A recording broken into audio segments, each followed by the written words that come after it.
when I speak to young kids, I say like, well, what makes you different than the kid you're wrestling this weekend at the meet? Like, what makes you different? You've been in the gym training every day after school for 2.5 hours. Guess what? So is he. So what makes you different? Is like, do you think he's going to bed on time every night? Is he out on Friday night with his buddies? Is he possibly drinking? Is he eating junk food when he shouldn't be? Is he watching films when you could be watching films? Like, what are your X factors? What are you doing that your competition's not doing? Because just training hard, it doesn't cut it. There has to be something above and beyond that. So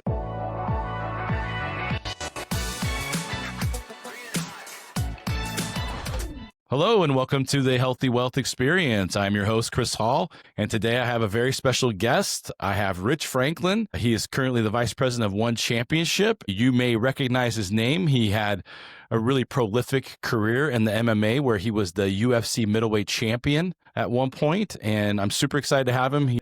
Him and I have known each other for a while now, and I think that he is going to really be entertaining for you guys out there, especially if you like MMA. All right, Rich, thanks so much for being on the show. good to be on. It's good to see you again. It's been a minute, man. So Yeah, sure it'll be fun to catch up regardless. Yeah, so Rich and I got introduced to each other by a mutual friend, and we at one point were working on a software that would do sports betting for UFC. It was back or other martial arts, mixed martial arts, and it was something that we worked on for probably 6 to 9 months. Yeah, it was a project that we dove into quite a bit, and we were ahead of the curve a little bit at that time, and we never got to the completion stage of it. Exactly, and then right about the same time we were like ready to roll out, it was like I think FanDuel just turned that little lever on, and we were like, oh no! So.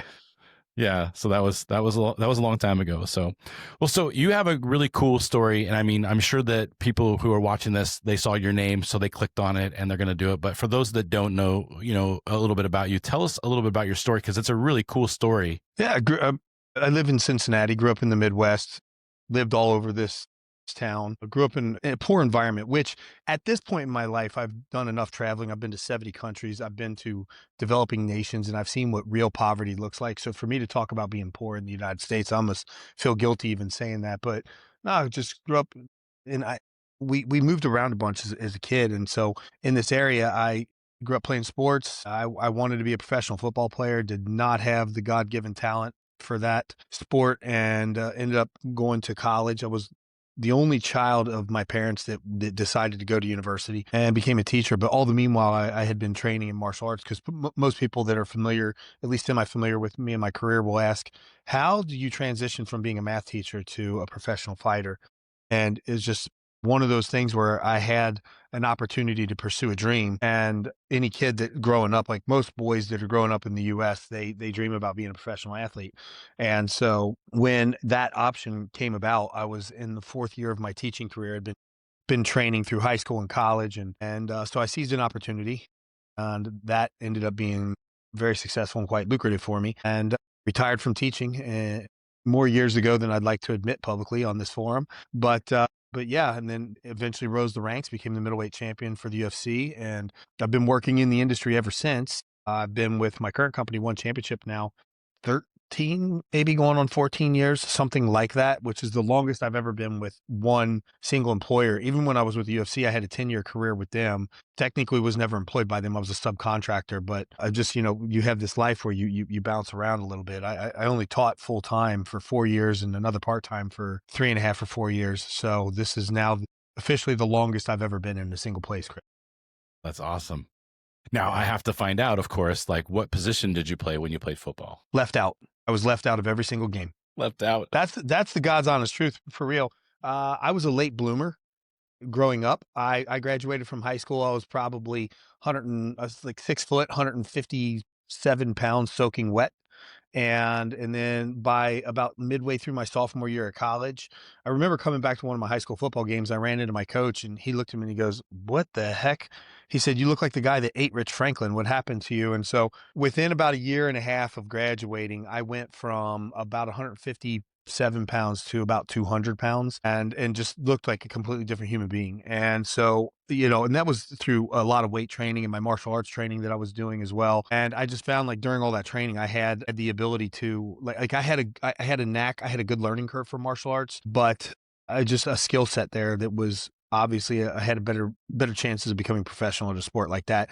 And when I started training in martial arts, it was not my intention initially to become a professional fighter. I just got into that when as high school sports was fizzling out. I got into martial arts just as something to do as an activity because I'd been involved in athletics my entire life. And so my senior year, when I was turning in my equipment for football at the end of the year, it finally dawned on me that this is the last time I'm going to play this game because I'm not going to get any offers from any colleges. So yeah, I didn't start a single game my senior year. I got a little bit of playing time here and there, enough to letter. But yeah, it was yeah. So I was a split end defensive end on contained defense. I had a good understanding of the game, but just yeah, I could have used maybe another 70 pounds or so to play this position. Especially defensive end. Yeah. Yeah, exactly. Did you wrestle in high school at all? I didn't actually, and it's interesting. The high school that I went to, we had one of those wrestling coaches that when I was in high school, I remember looking at him, Vance Reed. He looked like an action figure, and I remember thinking like, man, when I'm that guy's age, I want to be built like that. So he That's made what quite you the look impression like. on me. You look like an action figure right now. Well, and that's the whole thing, man. Like I think that Coach Reed had that effect on me. But he came to me my junior year. I wasn't interested in wrestling at the time, which is just crazy given the profession I decided to pursue. And I really wish that I would have wrestled for him for two reasons. Number one, he was a really good coach, and number two, I would have learned things for free in high school that I literally had to pay for later. So Coach Reed came to me and he said, "Look, quit this football nonsense. You need to come wrestle for me." He's like, I can build you into something. And I'm like, yeah, whatever. And I ran into him recently. I was at a funeral, and he's just one of those guys. He's a coach. So when he walked up to me, he put his hand on my shoulder. He's like, "Come here, son." He's like, "I need to introduce you to some people." And I'm just like, "Okay, coach, what do you need me to do?" Like, he has that effect on people, man. Right. He's a good dude. But no, I never wrestled. And he takes me over and introduced me to these people. He said, "Let me tell you about my greatest failure in life." It was like, this is Rich Franklin. He said, not being able to convince him to wrestle for my high school team because my reputation, the people that I'm being introduced to in my hometown know who I am. It's funny to hear him talk that way. Like, this is my greatest failure. I could not get this kid to wrestle on my team. Right. Yeah. One of the greatest MMA guys ever. And he couldn't get you to wrestle in high school. That's great. I just wasn't interested my junior year. Yeah. I was blinded by football. I grew up playing that sport since I was 8 years old. And so that was my dream, man.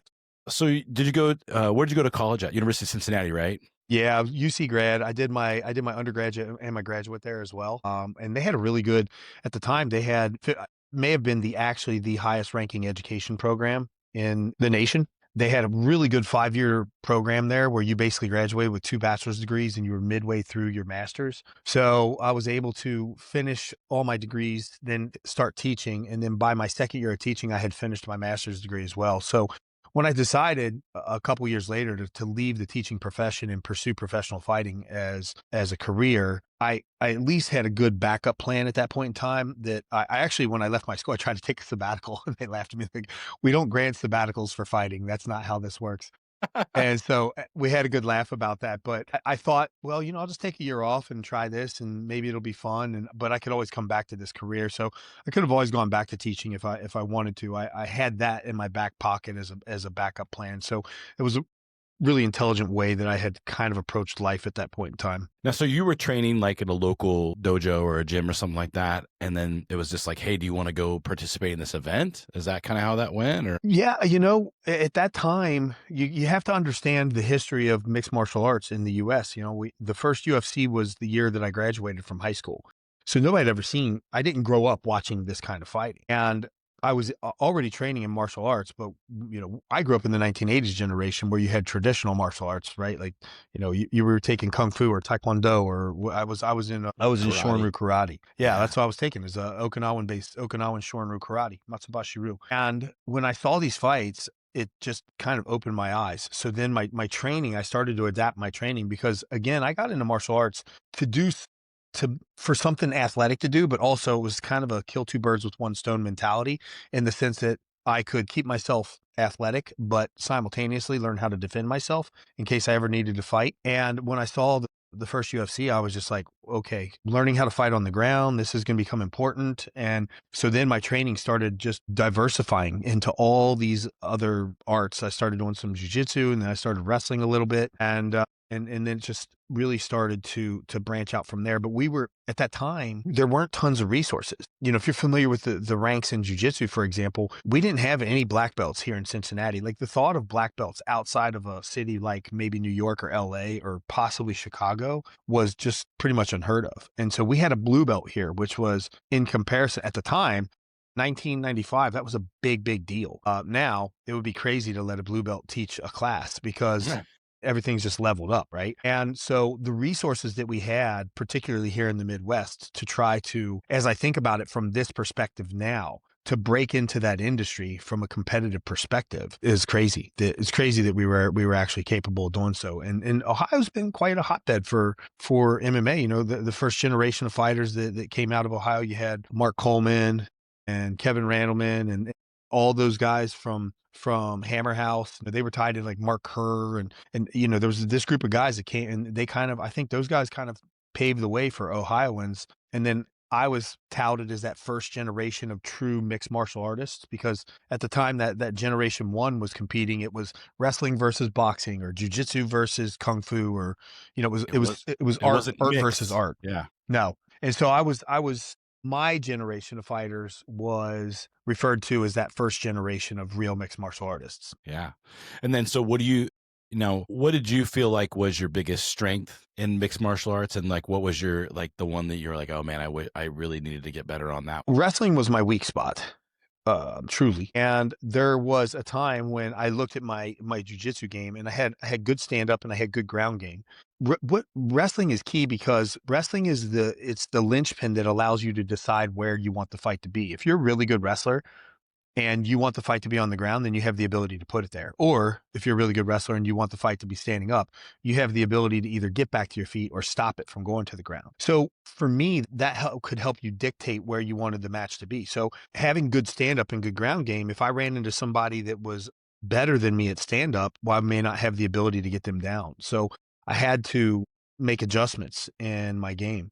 I think the strongest aspect of my game, honestly, and this will come to a surprise to a lot of people because they expect some sort of physicality, is my brain, because I'm a very strategic thinker. And so my stand up was strong. That's where I started. And I relied on that physical aspect of my game. But it was the way that I actually approached mentally. I approached the sport thinking about what, for example, a chain is only as strong as its weakest link. So when you're early in your career, assessing the weakest link in your chain and having that kind of mindset, that is part of what propelled me into success later on, is identifying like, hey, here's where I'm lacking, here's where I do well, strategizing in my fights, understanding those kinds of things, and also thinking about all the X factors, the other variables that people don't think about when it comes to competition. I can go in the gym and train hard. Everybody trains hard. But when I speak to young kids, I say like, well, what makes you different than the kid you're wrestling this weekend at the meet? Like, what makes you different? You've been in the gym training every day after school for 2.5 hours. Guess what? So is he. So what makes you different? It's like, do you think he's going to bed on time every night? Is he out on Friday night with his buddies? Is he possibly drinking? Is he eating junk food when he shouldn't be? Is he watching films when you could be watching films? Like, what are your X factors? What are you doing that your competition's not doing? Because just training hard, it doesn't cut it. There has to be something above and beyond that. So I think, me being, having that left brain, math mind, analytical mind, being a math teacher, like really helped me in my career to analyze like how to approach everything that I'm doing, like a general that's going into war and unfolding a grand strategy. And I think that was my greatest tool. Yeah.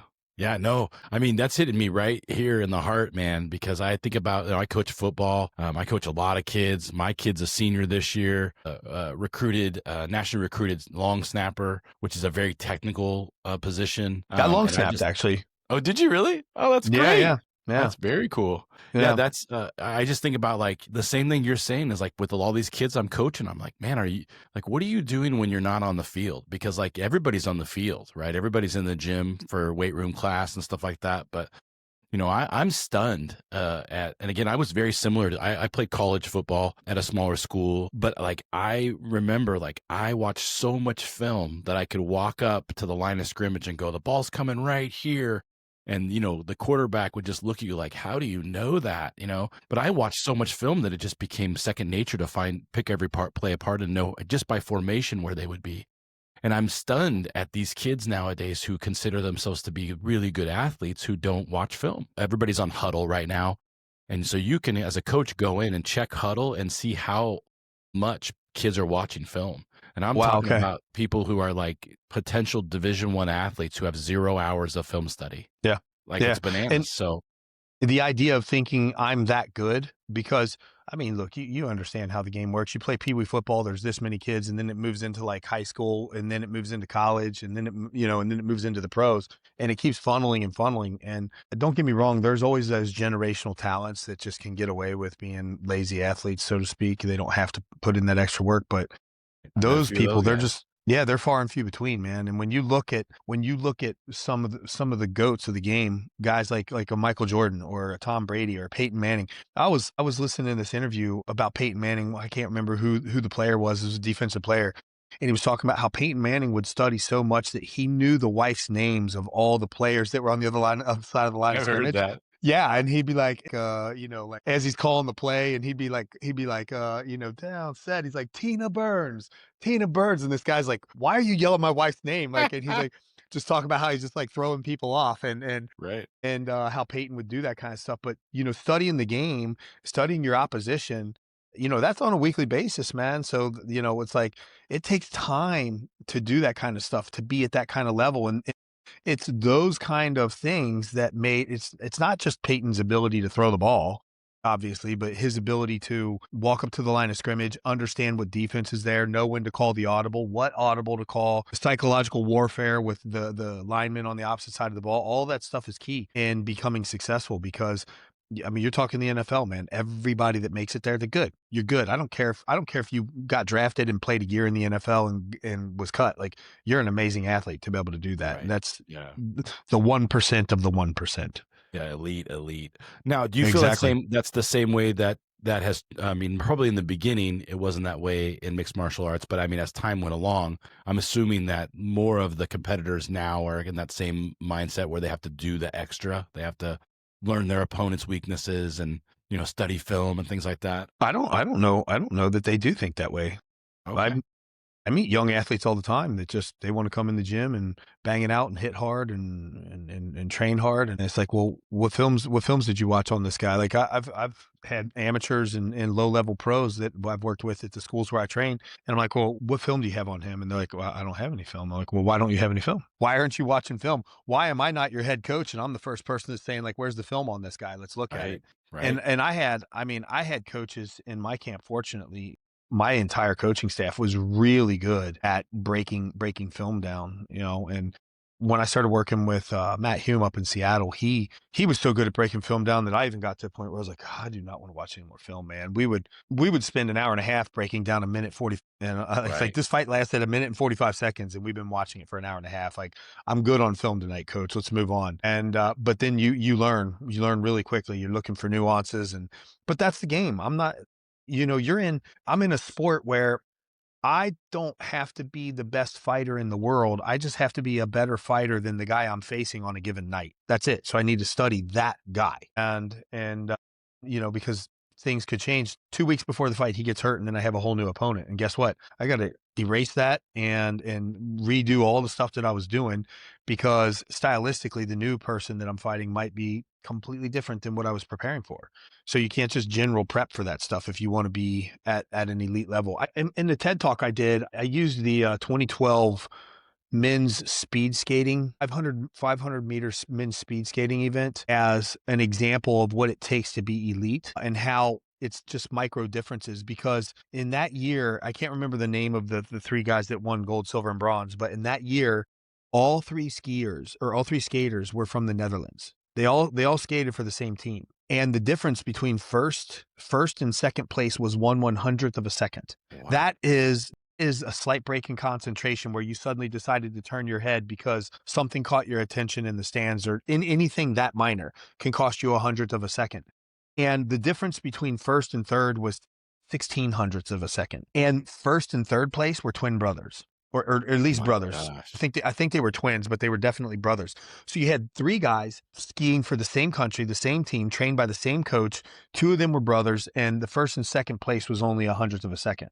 And it's like, that's the difference between gold and silver in that sport. So the guy who got silver, he'd have to ask himself, like, did I have an itch on my nose that I felt like scratching mid race that messed up my stride? Or Yeah. was there that one Friday night that I decided to have a beer instead of, whatever, like whatever that thing was that could have cost him a hundredth of a second. He probably went home with that silver medal and identifying what that thing or those things could have been that cost him. Yeah. That's a bananas. Like when you think about those kinds of times. Yeah. So like one of the things that is a theme for you too is like, you're very entrepreneurial, right? So Mhm, when we were trying to do the betting platform, we were trying to do that. I know that you had your own clothing line, mhm. right? Correct? American Fighter. Yep. Yeah. And so like what takes you from like being a high school teacher and then you had to, I'm assuming, you had a decent income. I mean, I know teachers don't get paid as much as they should for sure. But then you like had to kind of scrap that and say, I'm just going to go take a chance on this. And I can only imagine that MMA wasn't really paying that much at the time. So No, what drives a guy like you to go like, hey, listen, I've got this great W-2 job, but I'm going to go try this. so when I was my father's only child to graduate from college, and my dad went back to university late in life. He's one of those guys that just barely graduated from high school and then woke up one day at like the age of 38 and said, like, I don't want to work in this chemical factory anymore. So he went back to university, and it took him almost 10 years, something like that, to graduate from college. He and I graduated.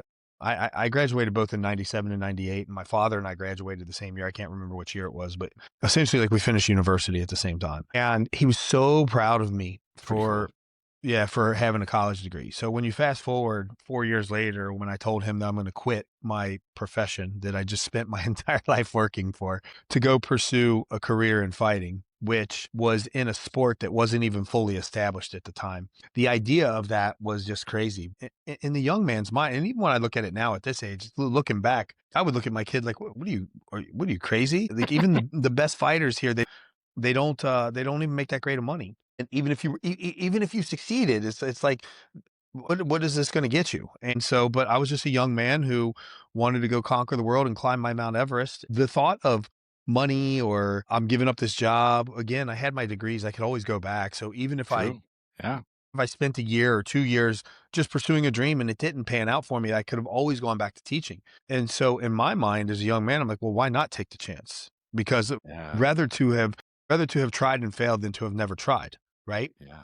So, I did that, and fortunately, the sport at that time was poised, and I was positioned in the right place because if you go back to that spot in history in MMA, you had senators like John McCain calling it human cockfighting. And that's how they saw this, just these Brutal. brawl room brawlers, barroom brawlers, that guys with tattoos on their head and shaved heads, and just that stigma was attached to it.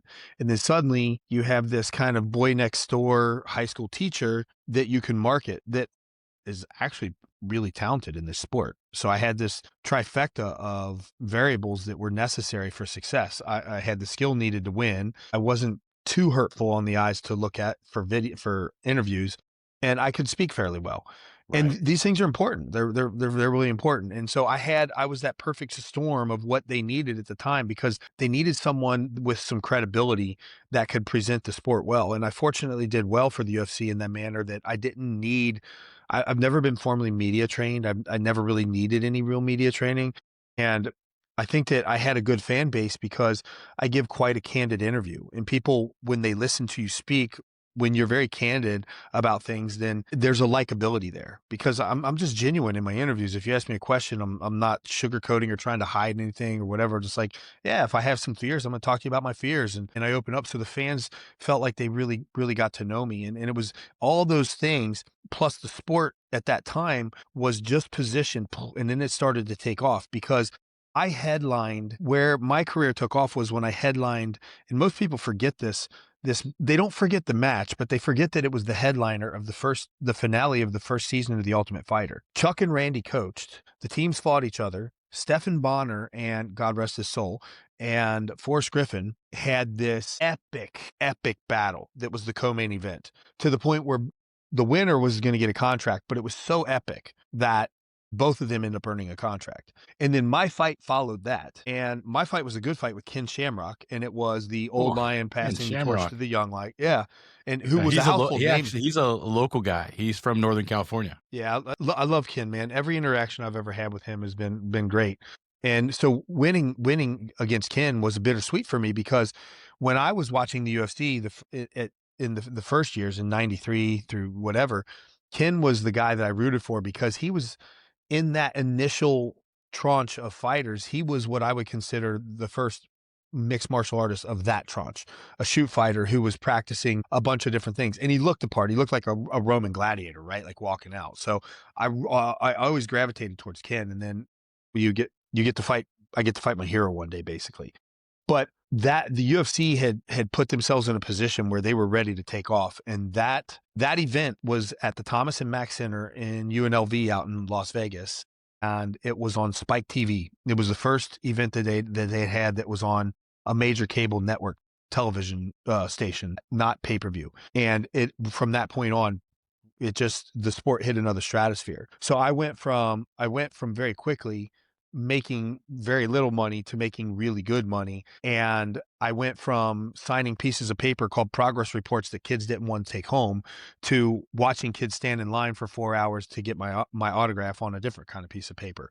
And it was to see that happen to me overnight, like what seemingly felt like overnight was just an insane journey to have to go through. Yeah. Now I know that. Like, I don't know. Here's a good question. The movie Here Comes the Boom with Kevin James. Is that loosely based on you? Is that based on you? Did they have you consult on that movie? Like, it feels like it's very like walks sort of side by side with your story. Yeah, Did I just so bring up something bad? no, I mean, I think you hit the nail on the head. And if you can watch that movie and not say that that it was somewhat based on my life, then you would have a hard time making the case otherwise. So, but no, it would Kevin and I know Kevin, and Kevin and I were really good friends at the time. Still, I would still consider Kevin a friend, although we don't go back and forth very often. But he's a good guy. And actually had me in the movie. I did a cameo that he turned into a speaking role and ended up getting cut from the movie because that wasn't the direction that they were going. But nonetheless, like, yeah, when I watched that movie, I'm like, really? Like, come on, So, but I don't really care. I do think it's like part of like the story is that you were such a likable character that they said let's make a movie about a likable character and it was so easy because you had already done it. You know what I mean? It was like Yeah. that's why I think they were like, hey, we don't even have to write this stuff. It's just written.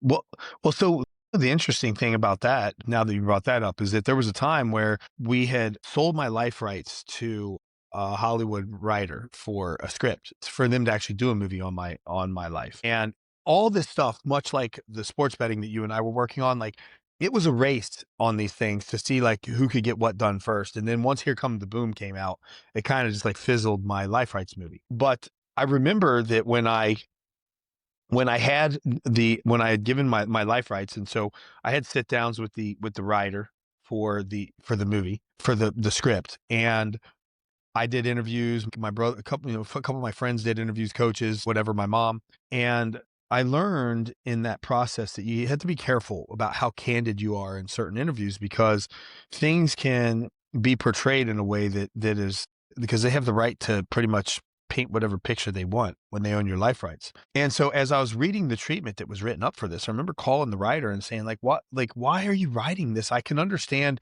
there are certain things in a movie script that need to be altered because of things like timeline, for example, but otherwise I don't understand why certain details were switched, and they had basically kind of collapsed my brothers all into one character. I have 3 brothers, and they all became one character. And the character that they created wasn't very favorable. And I remember thinking to myself, I'm going to have to explain to my brothers how this happened. And there were just other details. And I remember saying to the writer, I said, man, my story is so interesting that you don't have to do this. Like you can literally write an accurate story. And if you got to finagle the timelines a little bit, understand that makes sense. But yeah, I was mortified. I thought like, oh man, I guess so much explaining to do to people because it's just going to make certain things look certain ways. And so I was actually kind of glad that they didn't end up doing a movie on me anyway. Did that ever come out that you said that fizzled out? Yeah, it Okay. just fizzled out. Once Here Come the Boom came out, it really kind of like suppressed any, a movie came out about a teacher, even though that one was technically fiction, but a movie came out about a teacher who went on to fight in the UFC. Okay. So we didn't need another one. Okay. So now like let's fast forward in your career and you were the champion, and how many fights did you do as a champion? 4, I think. Yeah. 3 titles, Okay. 3-time winner. Yeah. Okay. That's awesome. And then so when you did lose the belt, did you continue on after that, or was that your retirement? No, I kept fighting. Fortunately for me, God blessed me with the kind of career where I maintained main event status my entire career. Mm. Once I lost the title, I was still always either a main event or a co-main event on a card because I was just at that time I had garnered a reputation of it didn't matter whether I was champion or not. Fans knew that when they watched my fight that they were going to see a good fight. So for example, when they were doing I can't remember what season it was, like Ultimate Fighter season 11 or 12 maybe. And it was Chuck and Tito were the coaches. And there was this huge rivalry between Chuck and Tito. They just did not like each other. Tito ends up getting hurt with about a week left in the filming of The Ultimate Fighter. So I get a call from Dana at the time. And I was in my kitchen cooking when I got the call. And he said, hey, he explained the situation. Tito's injured and we need somebody to step in. Now, Chuck and I were friends. And the MMA industry, it's a small industry. You get to know people. And he says, will you be willing to fight Chuck? And I said, Chuck's my friend. I'm like, is Chuck willing to fight me? And Dana said, this is not an optimal situation, but Chuck understands that business is business. And so we need to do what we need to do to salvage this thing. And you're one of the few people that we can call that will put up pay-per-view numbers and sell tickets. And so I was like, all right, if Chuck's cool with it, then we can fight. And so that ended up being, at the time, we set a record for like the fastest sold out arena. They put the tickets on sale and within like 11 minutes, the event was sold out. It was up Wow. in Vancouver. It was something. Don't quote me on the time, but the point is that it was fast. Yeah. And so there are moments like that in your career where you're like, oh, that's pretty cool that I was capable of my name and my reputation as a fighter, even though it was a non-title fight, that I was capable of doing something like that. The fans knew that when they bought a Rich Franklin pay-per-view that it was going to be a really good fight. Right. They were going to see something special. Yeah. Yeah. So at what point did you decide that you were like, hey, I liked doing this, but I think I'd like to do something else? Like what kind of went off in your brain that made you go like, I think I'm going to move on? As when you're in a sport like this, it's difficult to consistently stay on top, like consistently. And so towards the tail end of my career, I'm losing. You lose a fight, you win a fight or two. You lose a fight, win a fight, lose a fight.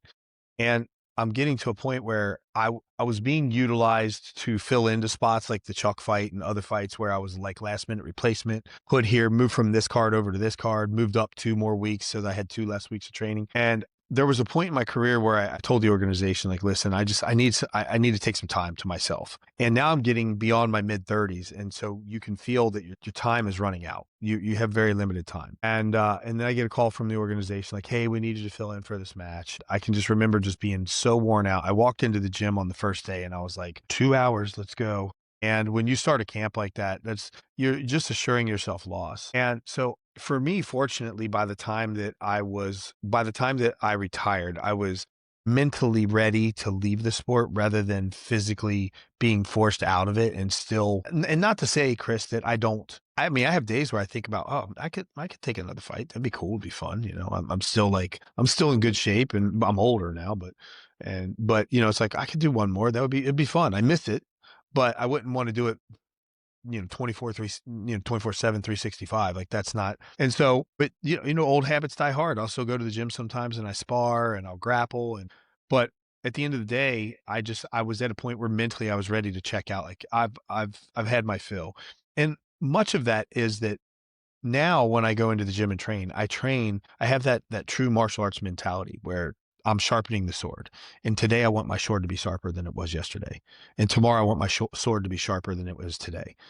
And so on and so forth. And when you have that kind of mentality, once I retired from my career, I was no longer training and thinking about how do I create a game plan to beat this guy rather than how do I make myself a better version of me? And I wasn't thinking about things like I need to win this fight because I'm up for contract renegotiation, or I have a big sponsorship deal riding on this, like all the business that is attached to the fight career.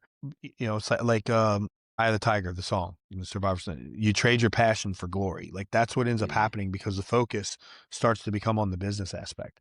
So when I retired, I took some time away from training. Even I was just like, I was just I'm good, and I don't know how long that lasted, 6, 9 months, and then I got back in the gym one day and I started training, and I thought, "Man, this is awesome." Like, I'm back to square one now. I'm right back to where I started. I'm in the gym, just enjoying training because I want to be a better version of myself today than I was yesterday. I love that. And then, we touched on it for a second, but like, you as an entrepreneur, you started American Fighter. That brand you started before your championship, correct? Yeah, actually, the brand was started by my business partner, Jeff Adler. Um, and then he actually I met him because I taught a seminar at his school, and then he decided to sponsor me with the clothing brand, which was called Damagewear Inc. Was the actual business name. And then we were looking at the clothing, the t-shirts that he made, and I was wearing the t-shirts. And I mean, at this time, this is pre-UFC. And I didn't love the t-shirts, but it was one of those things where it's like, "Oh, I'll pay you a few $100 to wear my t-shirt." And so this is the first sponsorship I ever got. And then as time progressed, I said to Jeff, I said, "Jeff, listen, man." I was like, These t-shirts, they're kind of, let's think of something better." So he and I collectively just, what seemed like overnight, came up with the idea of this American Fighter brand. And that initial shirt we made had that stamp that looked like American Pie, the movie stamp. Like it had that same kind of font, and it was just us like ping ponging ideas back and forth off of each other on a 15-minute conversation, and it suddenly just popped. And so both of us contributed to that, and then from there, that brand was born, and we built that brand into really a solid MMA brand that was, fortunately at the time, the rules and your ability to wear your own stuff, because now the UFC has their merchandising deals where you have to wear the sponsored gear from Reebok or whoever the ongoing sponsor is, but you could wear your own brands. And so my brand got a lot of exposure through me competing, which really helped. And so it helped grow that brand really quickly at the time. You couldn't go anywhere like in a group of people. If there was a group of 30 people, one of them was wearing an American Fighter shirt, like guaranteed. Yeah, it's cool. Like the clothing line, we end up selling the clothing line to Affliction brand, the Affliction group of clothing. So they own several different brands, and it wasn't a great deal. There was a whole backstory on that I don't want to get into the drama of it, but nonetheless, like it's pretty interesting now. Like when you walk into like stores like Buckle, they still sell the brand. So sometimes I'll be walking down like in a mall or something, I'll see a guy that has an American Fighter shirt on, and I'm like, that guy has no clue what that is, what that even means, or where it came from, or there's numbers on the shirt. Like those numbers have meaning to me because they're indicative Mm. of my life, and the people that are wearing the clothing have no clue what any of that stuff means anymore. So, but it's kind of cool being like, yeah, I started that. That, yeah, like and like one of the cool things I thought about the American Fighter brand was like it was like almost like wearing a tattoo. It was like very like, you know what I mean? It felt like you were like a guy who would wear sleeves, That's the kind of like the look that it kind of gave off, and it was a very tough look. But like, like a guy like me, who's at the time I was, professional pharmaceutical rep. You could wear that on a Friday night, but like you didn't have sleeves, and like you could be still quote unquote professional. Well, it's nowadays you can be professional with like your whole body tattooed. You can still be considered professional. But at the time it was nice. It was a nice like segue for people who wanted to kind of like, just be a little bit tougher on the weekend or something like that. It was cool. I always liked that brand. Interesting that the word you used was tattoo, because I actually ran into a fan that had my picture like this tattooed on his leg with the American Fighter logo underneath it and my signature, That's which was cool. like it's like, man, when somebody else has your tattoo on, like, then you've made it. And I remember Yeah. when I saw it, I looked at that guy, I said, "You do realize that's permanent, right? Like it doesn't come off." He's like, "Oh no," he goes, "I'm a big fan." I was like, "That's awesome." If anybody listening knows who that guy is, I need that posted on Instagram with the Healthy Wealth Experience tagged in it. Absolutely. I have to see that. I have a picture. I ran into him at funny thing is I've run into him like twice, but I ran into him at the Cincinnati airport one time. And he goes, "You remember me?" I said, "I know exactly who you are." I'm like, "You got that tattoo?" And so I took a picture of his leg. So I got a picture. I can forward you over the picture. Yeah, please do. Yeah, we'll make sure to Yeah. get that on the Instagram, on the social medias. That'll be fun. So when you retired, obviously, did you have a role in the UFC at all, or did you kind of go straight to one championship? No, I went straight to one. The UFC told me, there are several times where they said, "Hey, when you retire, we will have something for you." And so when I retired, I had gone down to Singapore to teach a seminar at a martial arts school. And I met the powers that be at one championship at that time. And they said, "Hey, when you're done competing, if you'd be interested, we would be interested in hiring you to work for our organization." And I was like, "Yeah, I would entertain that idea." And so when I retired, it kind of became a bit more realistic. Well, the UFC had told me that they would have a job for me. And so I wanted to basically get their blessing if I was going to leave or to see if they had a job. And so when I told them that I had a job offer, they said, no, they didn't really have anything of meaning for me. And so they said, no, go ahead and take the role. And so I started working for One Championship and I've been working for them ever since. And for those that don't understand one championship, can you kind of give us a synopsis on what that is? Man, so largest sports media property, largest Asian-owned sports media property in the world, and we do events on the other side of the planet. So we're based out of Singapore, and we've done events in pretty much every major city on the other side of the planet, Middle East, all the way down through Asia, and we've had a couple events here in the United States, and so, but the nice thing about One Championship, the differentiating factor, number one, is when it comes to MMA, we use a slightly different rule set than all the pretty much any other organization on the planet. We use a whole different judging system. We don't judge with a 10-point must system like you do in boxing, where each round one boxer gets a 10 and another boxer gets something less than a 10. It's the same kind of scoring system that they use it's called the unified rule set. And so there's that difference. And then we have a couple different rule differences. For example, we allow knees to the head of a grounded opponent. And so on top of that, within the shows, we don't do just mixed martial arts. We do kickboxing, Muay Thai, some grappling. And so the show itself is actually a bunch of mixed martial arts. And I wasn't a fan of that at first. Like I thought to myself that if I come to an event and I want to watch MMA fights, I'm here to see MMA fights. I could care less about a kickboxing match. But then after I saw how entertaining many of the matches were that we put on, I became a fan of the formatting of our show really quickly. And so we do Muay Thai matches in the same 4-ounce gloves that we use for MMA. So it makes for really exciting stand-up matches. Yeah. The show itself it's a much different format than some of the stuff you would see here in the US. And then, but people in the US can watch it, correct? Yeah, we actually, so we broadcast on Prime. Every month we have one Friday fights or one fight night on Prime. That's the one thing about the one championship stuff that I thought was like really cool, is that you had other things. And I know that, people kind of get locked in to like, hey, this is like what I'm here to watch. But like a perfect example, what you had said with the other things was like, if you like football and you haven't seen an arena football game, and you are missing out, because that was so fun to watch. It's like watching hockey with football gear on. It's explosive and fun and really, kind of brutal in a way. So like, I feel like that's probably the same way, you're like, hey, I like MMA, but am I going to like Muay Thai? Yeah, you're going to like Muay Thai. especially the Muay Thai that we have, because like I said, it's in the 4-ounce gloves. So when they walk out, it looks like an MMA fight, but there's no ground. And the level of striking, these guys that compete in Muay Thai on the other side of the planet, like the level of striking is infinitely far beyond what it is in MMA. It's crazy because that's all they do. And so you see really clean, entertaining fights with good striking and 4-ounce gloves. So the stoppage rate is quite high as well. Right. Right. And they're stopping them while they're standing up. It's got to be, Mhm. that's some brutal Yeah. hitting right there. Yeah, I mean, Yeah. you'll see guys get clipped with a combination, and then as they're falling, because some of these guys are so quick, it's like you're falling down and you're getting caught with a kick on the way down to the ground, because the combination was just like pop, pop, pop, pop, and then they follow up with the kick as he's going out, and it's like boom, just Yeah, like but they can't it let just go of the adds kick injury because to it's already insult. in the combo. Exactly. It was already moving, and so just it's like I said, add an insult to injury there. So what's next for you? I'm with this company and I like what I do. And I've been in this industry for, man, over 30 years now. And so I've built a lot of equity in this industry, and I like what I do. And so I'll continue being here. My main role for One Championship is building.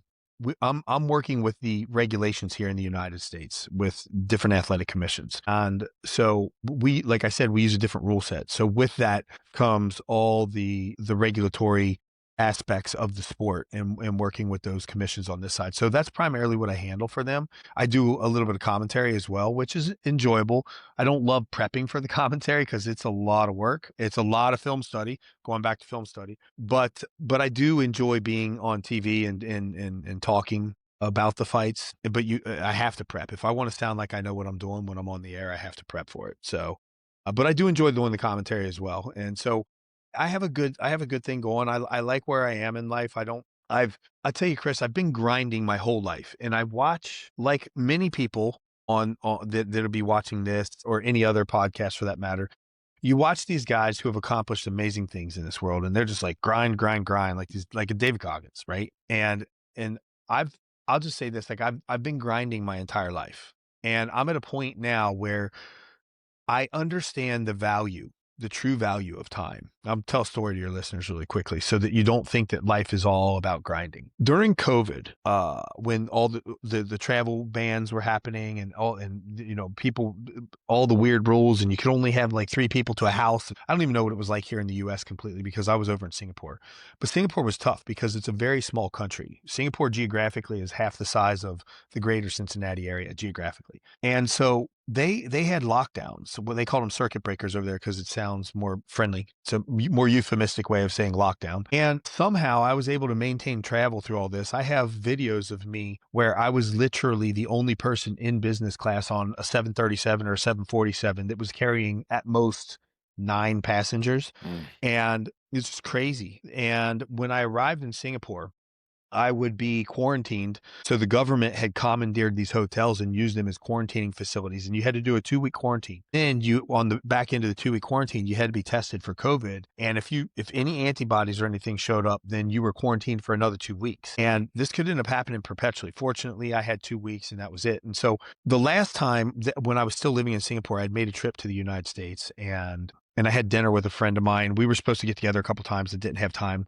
But the last day that I was in town, he and I had dinner together, me and 2 other buddies. Actually, Bill, one of them was Bill, and you know Bill. Well, yeah, yeah. And then it was another good friend of mine, and my buddy Mojo. And so it was the last night I was in town, and he said, "Hey man," I said, "Hey, I'm sorry I didn't have much time to get together these last 2 weeks. It's just when I'm popping in and out of town, I got to make time for my mom and everything else." And he's like, "That's okay. Don't worry about it, man." He said, "Look, when all this travel stuff ends and I can get to travel again," he said, "I'll use some of my buddy passes and I'll come down to Singapore in a couple minutes and visit you." I'm like, "Bro, that would be great."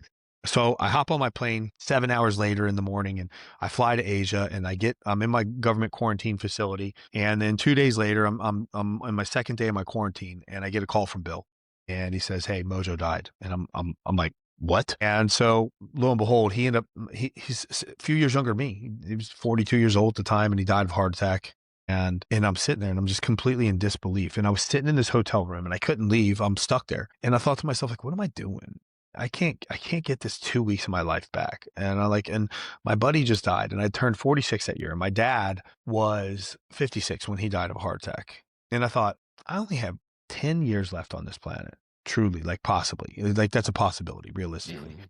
And if I knew that, would I be sitting in this hotel room? I was like, absolutely not. So at that point in time, I decided I'm moving home from Singapore and I want to get back to this side of the planet where I'm around my family and my friends and, all the people that have been in my life. And so I moved back here. And since I've been back, don't get me wrong, I'm one of the most, like, I'm 51. You can't look like this physically and not be a regimented person. So I'm very regimented, but I've also learned that grinding costs you. My career as a successful athlete costs things. There is a cost associated with it. And at the time, the cost was worth it to me. But as I get older and I look at my time, I appreciate being able to sit in a chair next to a plant like this and just sit here and enjoy the sunshine that's in the background. Right. And when I get off, like literally when we're done here, I'm going outside and I'm rotating the tires on my truck. I'm not taking it to a shop. I'm gonna jack this thing up and do it myself because I need to get my fingers a little greasy today because that's gonna make me feel a little manlier. And And so, I've learned to appreciate the downtime that I have. And that's the stage in life that I'm in. I work for a company. I want to do something meaningful for this company. I want to help grow this company, and I want us to make a splash in the United States. And I want to be a big part of that. And I want that to be part of my legacy as well as the belts that I've won. And there's great projects that I've done for this company. I ran a travel show when I was living overseas. That was really fun project to manage. And I did a really good job with it with my team. I had an amazing team. And I'm very proud of myself for doing that. I'm as proud of myself for doing that as I was for winning a world title, because I was doing something that was just completely out of my, I wouldn't say comfort zone, but out of my area of expertise, and executed way above expectations.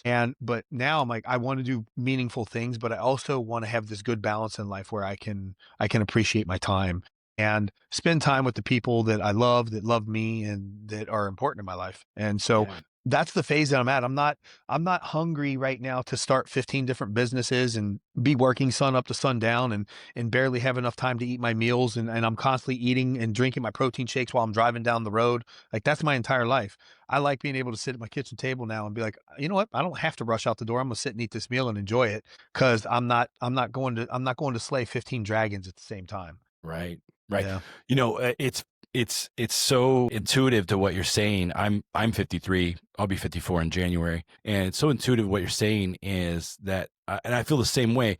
One of the reasons I started this podcast was because I'm a financial advisor and I deal with people's wealth all the time. Is what I had noticed was that people don't pay attention to their health as much as they can, or they're grinding, building wealth, but they're not building health. And Mhm. then you get to a point where, like, okay, I'm retired. It's like, okay, but you can barely move. It's Mhm. like, oh, I want to travel the world. It's like you have a walker, you know what I mean? Or you have a wheelchair. Because I mean, if you go to Europe, man, like, it's a million steps. Like, you got to be able to go up and down steps if you want to go to Europe. And so that was one of the reasons I wanted to, like, put this together. Yeah, Asia's the same way.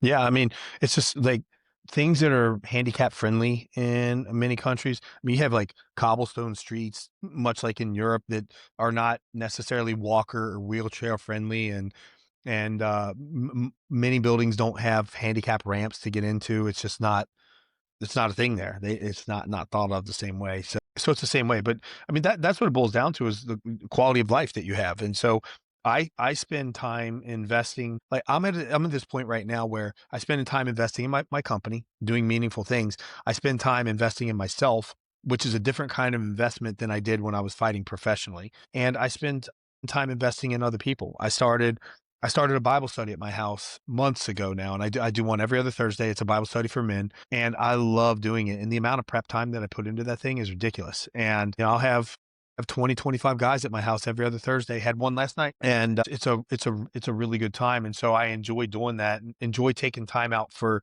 the things in my life that I didn't have the time for when I was younger, because I was so busy running around, that now I do. And you learn as you get older, you start to appreciate those things. But at the same time, like you said, you need to take care of yourself, because if you're not investing in your wealth, the way that we age as human beings is like the last 5 years of your life will age exactly like the first 5 years. When you look at a newborn baby doesn't look anything like that at, say, 30 days old. Like, a 30-day-old baby doesn't look anything like a 1-day-old baby. And a 6-month-old baby doesn't look anything like a 30-day-old baby. And a 1-year-old baby doesn't look anything, and so on and so forth, until you get to about 5. And then that trend starts to slow down a little bit. And it takes a little bit longer to see those major changes. But the back end of life is the same way. And so it's like, I'm not trying to live. I don't want to be Methuselah. I don't want to be the oldest man in the Bible. All I want is, I want to just run across the finish line and collapse. I don't want to have to be carried across the finish line. And so I'm at this point now where I have the time and I can enjoy things. If I want to go to Europe, I could. I don't have that desire right now. I've done so much travel in my life. I'm good not getting on a plane. But I have the time now. So, for example, when I went to the gym today, I went to the gym and worked out. When I was done working out, a friend of mine and we got lunch together. And there was no part of me that was rushing to be like, I have this thing to do and I have that thing to do. I had this anchored today that I needed to do. But normally it's like, okay, hey, can you get lunch today, Rich? It's like, I can squeeze in 35 minutes, but man, we got to hurry. So then it's like, yeah, it was good. It's good seeing you. High five it out, and maybe next time. And then I'm moving on to the next thing. And in that situation, you never have the time to actually be present, because you're always like, what's next? What's next? What's next? And I've just gotten to a point where I'm just like, I enjoy being present. And Yeah. so, I try to get myself to the point where I'm never, I shouldn't say never, but rarely rushing. I like to have the time to be in the moment that I'm in. Yeah.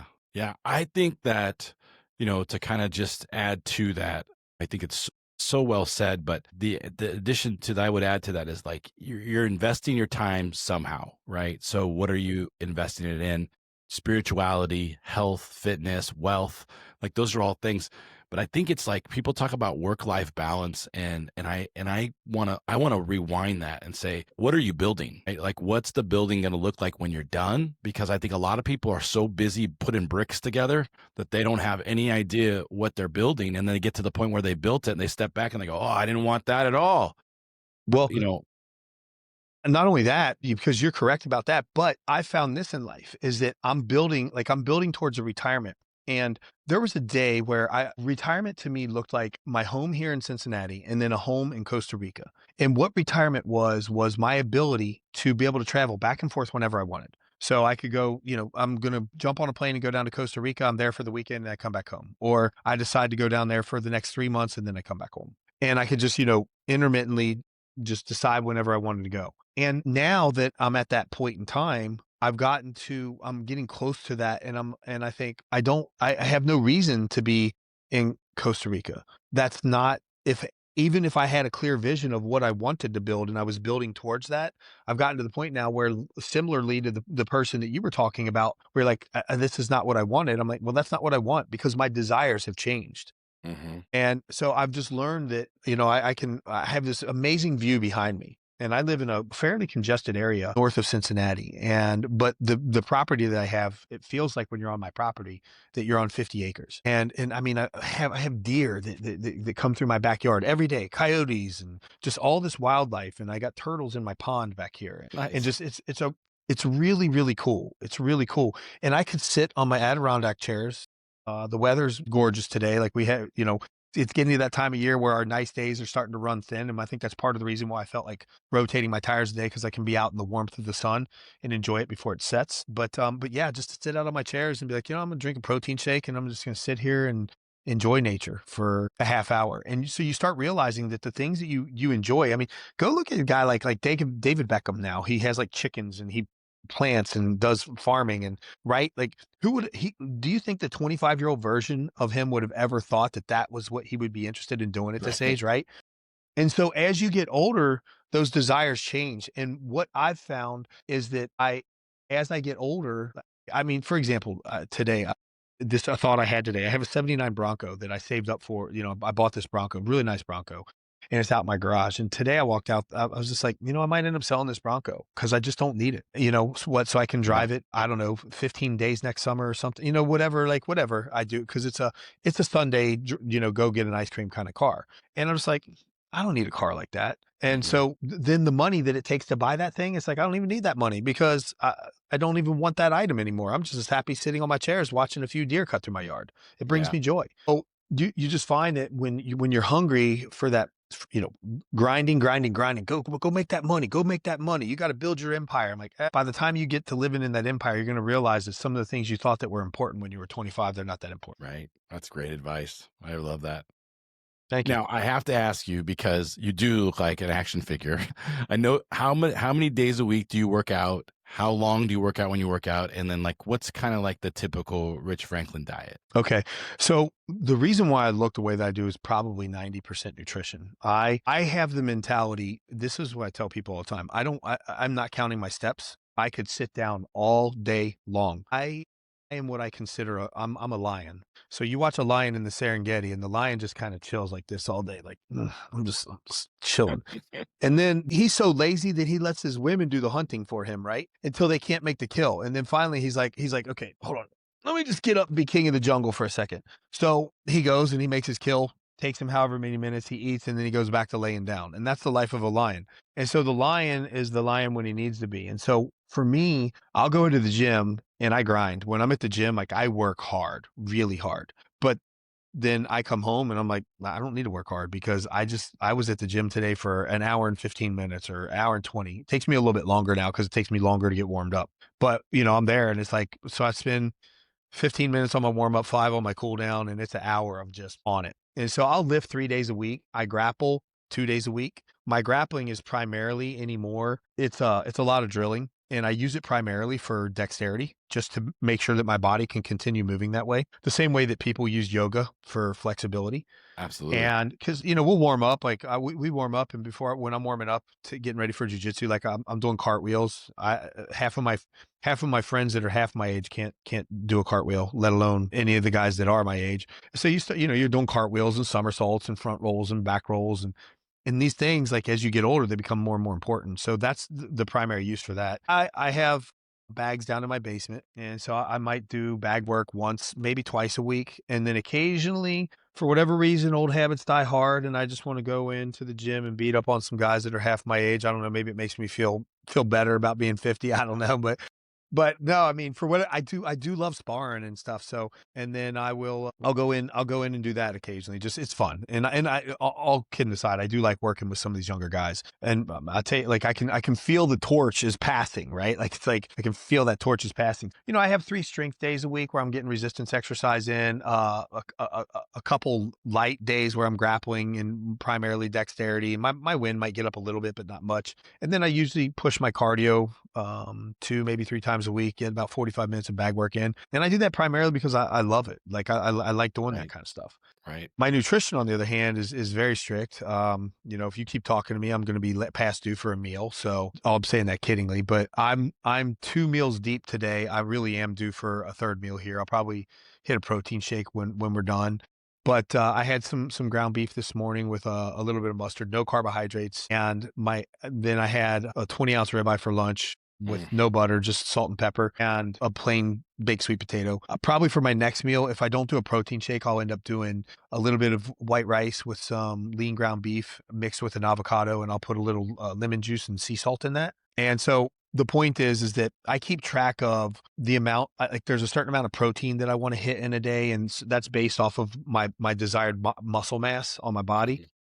And then the carbohydrates. So if you want to maintain leanness, it really boils down to carbohydrate manipulation. So on days where I expend more energy or I work out harder, I'll eat more carbs. And on days where I'm a bit more sedentary, carb is a fuel food, and I Mhm. eat less of it. And so, yeah, and then I'm probably eating about 4,200 calories a day in order to maintain this. Like, I have to eat calories, proper calories. So I don't eat things like Doritos or drink sodas. I've probably, in my life, in the last decade, I probably had like 2 legit sodas. And I can't 100% verify this, but I would say that they were more than likely like root beers or part of a root beer float or something on a cheat day. And yeah, and so, and the amount of junk food that I allow myself anymore is quite limited, and it's usually clean. Like, I'm the kind of guy that's like, I'm craving something sweet today, and I'll be like, you know what? I'm gonna go to the store and get some fresh mango. That sounds really good. Yeah. And that, I don't need like a Hostess snack or a piece of tiramisu, like a nicer dessert or anything. Like, typically I could just eat a little bit of fruit, and that satiates me. So yeah, I keep my nutrition really clean, and that's what helps me keep my body fat in single digits. Yeah. Well, I mean, we're definitely have talked for more than an hour, and I want to be respectful of your time, and I want you to get that protein shake. But I have one more question that I have to ask you. So when it Go ahead. comes Hey, to listen, carb, I'm not in a rush, man. I'm literally, I'm just being somewhat playful. oh, I appreciate it. So the one thing that when you're talking about nutrition and fighting and grappling and all things like that, the one thing I never seem to be able to find a good answer on, you're fighting at an elite level when you're fighting, right? I mean, it's I mean, if you've never gotten on the ground with somebody for like a half of a minute, like, you have no idea what 3 minutes on the ground looks like. It is grueling. And so what do you eat before a match, and how soon before? Like, in other words, do you load up on carbohydrates, but you do it like 6 hours before, 3 hours before? Like, what do you do to prepare your body nutritionally for a match? If you have a match like at 7 o'clock at night, what's that look like? Yeah. I mean, I just eat normal, whatever I normally eat during the day. And so carbohydrates are part of my breakdown. I probably, if I were to break down my nutrition, because I don't weigh things out, but I have this rough estimate. When I go to eat at a restaurant, for example, when I go in, I don't look at the menu and I'm like, give me the number three. That sounds good. That's not how it works for me. I'm like, okay, hold on. I can get, so they have steak, but that steak comes with mashed potatoes. But I saw over here that this has steamed rice with it. So I'm going to see if I can substitute the steamed rice in. And I'm piecemealing things together because in my head, I'm going, I need this much protein, this much carb, and this much fat right now. And you got to And that'll memorize. vary. You know what that It looks just like on a plate. yeah, I do. It's funny. Like I have friends that'll test me, like, okay, man, on your food scale in your kitchen, because I don't ever use it anymore. They'll be like, put 8 ounces of ground beef in the food in the bowl, and let's see if how close you are. And it'll be like, and they'll look at it and be like 7.9 ounces. They're like, it's like, how do you do that? I'm like, because I've been doing it for years, right? Right. So you roughly know, you don't have to be that strict. I mean, the reality is that if you're working out a little bit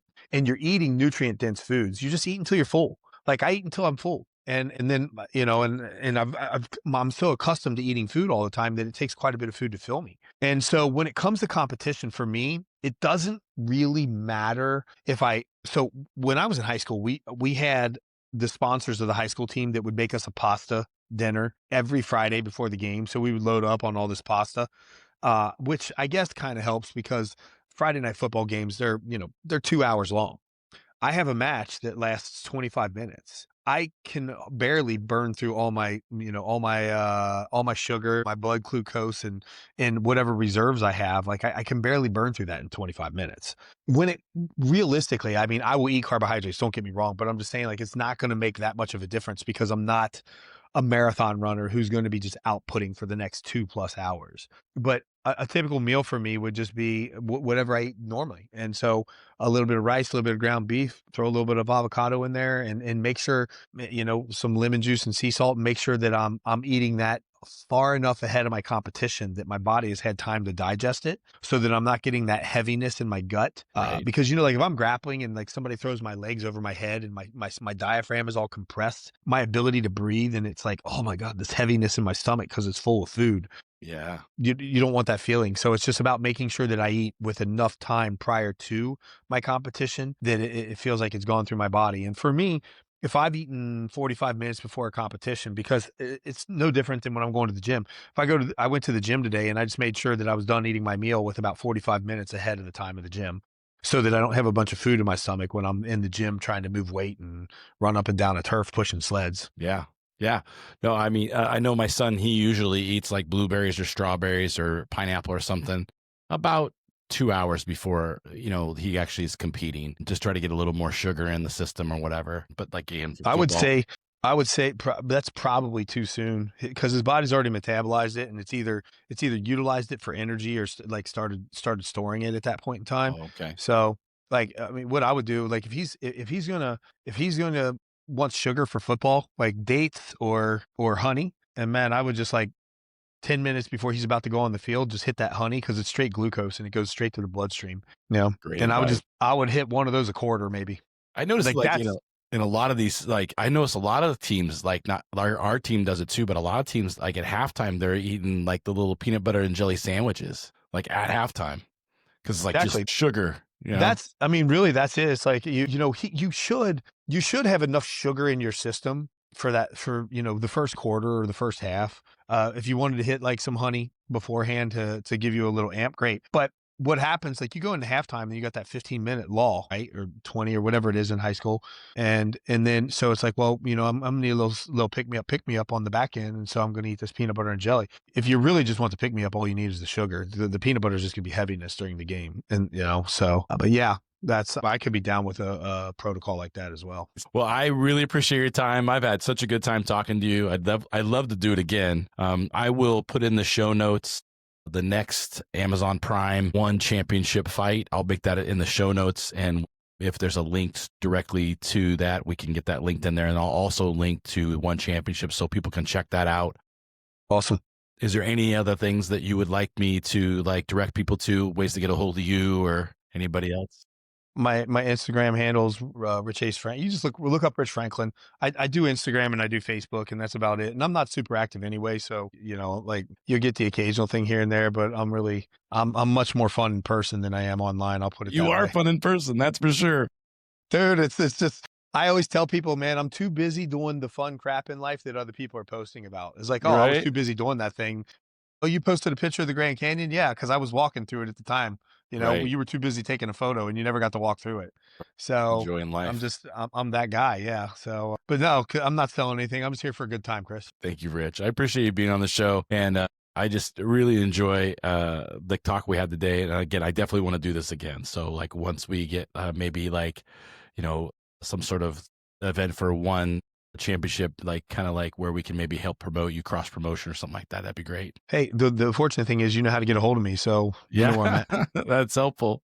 So, all right. Go. Thank you so much for your time. And Yep. thank you all for listening. And please make sure, you know, the drill, like, comment, share. That helps us with the algorithm. It helps us get our reach out and we can help more people. So, thank you all for listening. Have a great day. This episode is for entertainment and information only. The opinions expressed are not professional advice, and listening does not create a client relationship. Always consult your own qualified professional before making any financial, legal, or health decisions.